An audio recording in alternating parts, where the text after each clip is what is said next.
How to publish ई album. बनाए हुए एल्बम को ई एल्बम के रूप में कैसे पब्लिश करें।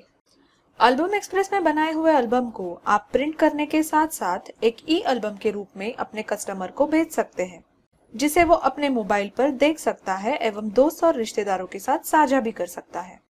अब यहाँ पर ये एक बनाया हुआ एल्बम है जिसे हम पब्लिश करेंगे। यहाँ से हम आगे बढ़ेंगे और आप देख पाएंगे कि इस बनाए हुए एल्बम के कवर से लेकर आखिरी पेज तक के पेजेस यहाँ दिख रहे हैं।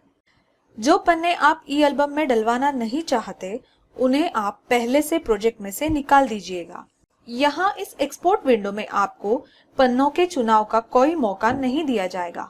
एल्बम एक्सप्रेस इस विंडो में दिखने वाले सारे पन्नों को ई एल्बम में समा लेगा। अब हम पब्लिश ई एल्बम बटन पर मौजूद दो ऑप्शन में से किसी एक ऑप्शन का चुनाव करेंगे। जैसे अगर आप एल्बम की एक्चुअल साइज यानी जो साइज में उसे डिजाइन किया गया है उसे बरकरार रखना चाहते हैं तो ये पहला ऑप्शन चुनें। अगर आप चाहते हैं कि आपका बनाया एल्बम हर तरीके के मोबाइल में सही दिखे तो इस दूसरे ऑप्शन का चुनाव करें। ये दूसरा ऑप्शन आपके एल्बम को मोबाइल वाली साइज में ढाल देगा, जिसके लिए आपको यह प्रोजेक्ट नए नाम से दोबारा सेव करना होगा। अब फिर से आपको मोबाइल के साइज वाले एल्बम के पन्ने दिखाई देंगे। आपको अपने एल्बम में जोड़े वीडियोस का नंबर और उनकी फाइल साइज दिखाई देगी। साथ ही इस एल्बम को पब्लिश करने के लिए आपको कितने रुपए के कूपन्स लेने होंगे ये भी दिखाई देगा। इस मुकाम पर आप फिर से पीछे जाकर वीडियोस कम करके या फिर कम फाइल साइज वाले वीडियोस डालकर ई एल्बम की साइज को घटा सकते हैं। इससे आपको पब्लिशिंग के लिए लगने वाले कूपन्स की संख्या भी कम हो जाएगी। सारे बदलाव होने पर पब्लिश का बटन दबा दीजिएगा। पब्लिश होने पर आप इसकी एक झलक यहाँ देख पाएंगे। हर पन्ना पलटकर या फिर ऑटो प्ले से आपको एल्बम देखने मिलेगा। यहाँ पर ऑटो प्ले रुकाने के लिए एक बटन दिया गया है। जिन फोटोज पर आपने वीडियोस या फिर वेब लिंक या फिर पेज लिंक्स डाले हैं उनके आइकॉन वहां पर दिखाई देंगे। उन पर क्लिक करने पर आपने डाले हुए वीडियोस तथा पेज लिंक या फिर वेब लिंक्स यहाँ पर खुल जाएंगे।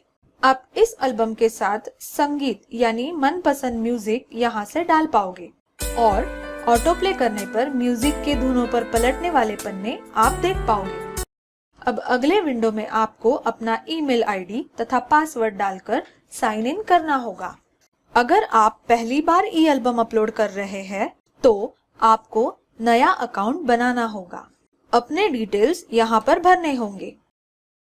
अब पासवर्ड और आईडी डालकर साइन इन कर लें। आपने अपने बारे में जो भी डिटेल्स अकाउंट बनाते वक्त भरे हैं वो यहाँ पर दिखाई देंगे। ऊपर दिए टाइटल में आप अपने हिसाब से बदलाव कर सकते हैं।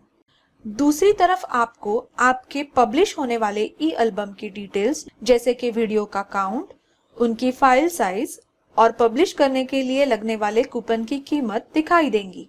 यहाँ आपको दो विकल्प दिए गए हैं। पे नाउ जो आपको ऊपर लिखी कूपन की राशि का क्रेडिट या डेबिट कार्ड से ऑनलाइन भुगतान करने का मौका देगी और फिर एल्बम पब्लिश हो जाएगा।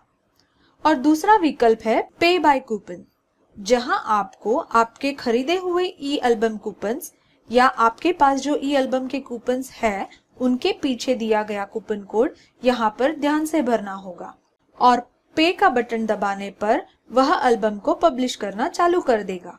इस प्रोसेस का स्पीड आपकी इंटरनेट की स्पीड और एल्बम की साइज इन दो चीजों पर निर्भर करता है। प्रोसेस पूरी हो जाने पर आपको सॉफ्टवेयर एक एल्बम की देगा। आपको आपके मोबाइल में एल्बम एक्सप्रेस का ऐप डलवाना होगा जो आपको फ्री अवेलेबल है और फिर आप अपने मोबाइल में यहाँ पर दी हुई एल्बम की डालकर ई एल्बम को देख पाएंगे।